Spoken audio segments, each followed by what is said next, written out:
Madam Speaker, what has happened in this case is very serious by the acts and doing of the police officers.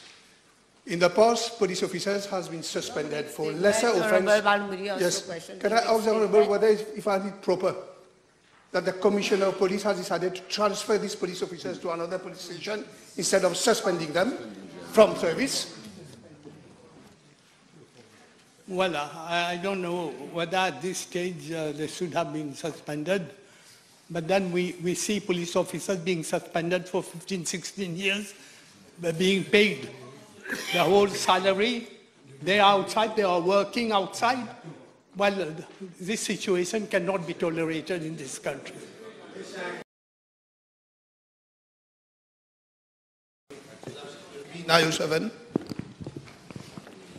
Madam Speaker, the CEO of the State Informatics Limited was appointed by the board of SIL since 2007. As regards to part B, C and D of the question, the House will appreciate that since State Informatics Limited is a private company governed by the Companies Act and its board of directors, it will not be appropriate for me to give details as requested. Can I ask the Honourable Minister whether he had taken cognizance of the recent reports of the Director of Audit? In fact, the Director of Audit has constantly criticized that SIL with regard to project undertaken, be it at the Crime Occurrence Traffic Unit for the police, the Human Resources Management System in the Civil Service, the recruitment system at the PSC, the Management Information System at the Ministry of Social Security, and the Border Control System. It has been criticized on many occasions. May I know from the Honourable Minister what action has been taken following the criticism of the Director of Audit? Actually, since then, State Informatics Limited is a private company and that it's contracts between two parties. Actually, it's between these two, because we as ministry, we cannot get involved into matters between two parties, whether it's the ministry or any other organization and the SIL. Actually, it's a contract between them, and if there's any dispute within that contract, actually, they need to take it to the appropriate authorities. The Public Sector Governance Division of the Ministry of Justice has just done conducted a report on the performance of SIL. Is the Honourable Minister aware of its contents? We are aware, but as I mentioned, the State Informatics Limited is a private company. Actually, they got their own board. We have passed on the message to the board, and it is up to the board to see. And where is the exact issue, where is the problem exactly? Actually, we as a ministry, we cannot look into the day-to-day running of the SIL. That report has recommended the scrap of SRC and has recommended government not to have any dealing with SIL. Can I know from the Honourable Minister whether action will be taken following that report? Actually, we cannot base on a report to scrap a company. Actually, as I mentioned, it's a private company. So it is up to them to see whether they will run accordingly or not. This is not our main issue, but they will need to amend accordingly. Is it because that director is a very close relative of somebody very close to government that action cannot be taken with that company? In fact, he's with the Financial Secretary, very close to the Financial Secretary. I think now the word close is very famous on this side of the house. Everyone is close. The CEO has been appointed since 2007. I don't know who was close to who at that time that he was appointed. And when we came into power, he stayed in his seat. I don't know whether he changed family or not. I'm not aware of that.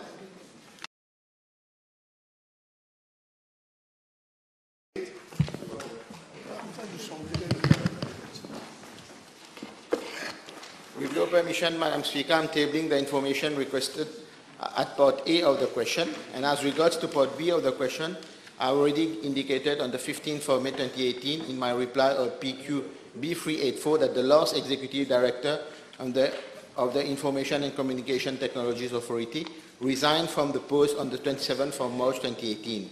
Since that date, the post is vacant and we have an officer who is acting as officer in charge. Given the importance of that authority, which is mainly, amongst others, to license and regulate the information and communication services, can I ask the Honourable Minister what action has been taken to have this post filled? Actually, action has been taken since there is a consultancy job which has been undertaken for the merger of the IBA and the ICTA. Once that merger will be completed, this is when we are going to find the appropriate person, because it's two different bodies, so that we'll have the appropriate person to run the organization. Now, the issue of merger has been on the table for the last 2 years. Can I know from the Honorable Minister why this merger is being delayed? Actually, this merger is very complex. Even countries of Singapore, like Singapore, it's very complex today with latest technology, with the web TV and everything. So this is why it's taking some time, because we need to see all the nitty-gritties of the merger so that there's no loopholes. So once this is completed, so we will continue with the merger, and then we'll find the appropriate person to run the whole organization. B909, it should read Chief Executive. The word executive has been swallowed somewhere. Madam Speaker, in my reply to parliamentary question B432 of 22nd May 2018, I informed the House about the details regarding the recruitment of Mr. Yamal Matabadel as Chief Executive Officer of Polytechnics Mauritius Limited. Following the approval of Cabinet on the 6th October 2017, Mr. Yamal Matabadel was appointed as Chief Executive Officer of Polytechnics Mauritius. Mr. Matabadel is a holder of a BSc in Physics from McGill University in Montreal, Canada, and MSc in Public Policy and Management from the University of London, as well as an MSc in Education with specialization in Higher Education from the University of Oxford. He assumed duty on the 16th October 2017 on a contractual basis for a period of 3 years, renewable on a yearly basis, subject to satisfactory performance. His contract has been renewed on the 19th October 2018 for a period of 1 year. In regard to Part B of the question, the emoluments drawn by the Chief Executive Officer comprise the basic salary of 116,760 rupees and an all-inclusive monthly allowance of 40,000 rupees. In regard to Part C, I wish to inform the House that the Chief Executive Officer has undertaken 2 of his missions, and I'm tabling the relevant information. Thank you, Madam Speaker. Can I have the Honourable Minister? In 2016, this post was advertised, and many people who were qualified did apply. Can I know from the Honourable what happened subsequently following that advertisement and the application of qualified people? I had just informed at the beginning of my answer that I had already given information regarding the recruitment of Mr. Matabadel. So for the information of the House, I'll go over it again. The post was advertised in 2016, and following a selection exercise, 13 candidates were shortlisted for interview. And the interviewing panel had recommended that Dr. Arun Patel, Associate Professor and Director of Postgraduate Coursework Studies in the School of Engineering of Deakin University in Australia, to be appointed as Chief Executive Officer of Polytechnics Mauritius Limited. But the latter had, in a correspondence dated September 9, 2017, declined the offer made to him, and the government decided to appoint Mr. Matabadel for the post. So do we take that Mr. Matabadel was appointed without any selection from the list of those who applied when the post was advertised in 2016?